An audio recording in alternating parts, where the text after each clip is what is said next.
Agriculture is critical for the supply and affordability of food, for the welfare of the rural population who make a living out of agriculture, and for the economy of many developing countries who relied on the trade of agricultural commodities for economic growth.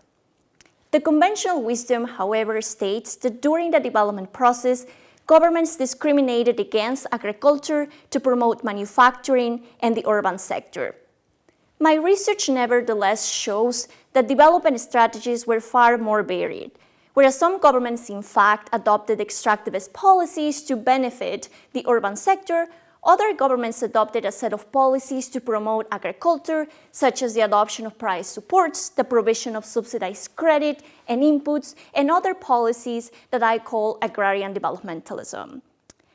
This variation then sets up the puzzle of why is it that some governments support agriculture during the development process and others do not.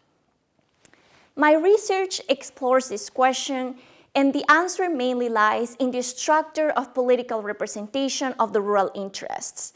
I argue that countries that have integrated party systems, that is, where parties rely on constituencies that are both rural and urban, politicians are going to be more incentivized to take into account the demands of the rural sector in order to craft economic policies.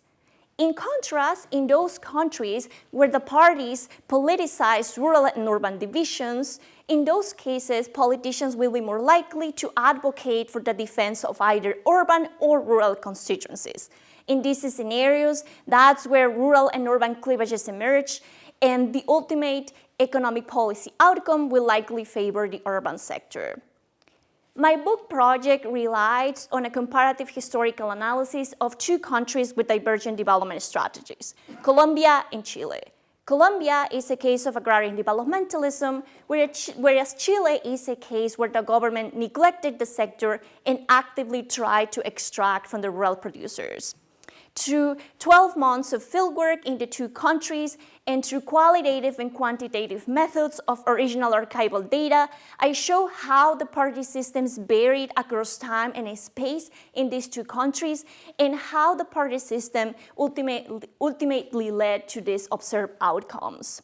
My research overall tries to contribute to the literature that mainly focuses on the structural power of rural elites and instead shows that politics matters to understand how governments craft economic policies that ultimately contribute to economic growth. Thank you.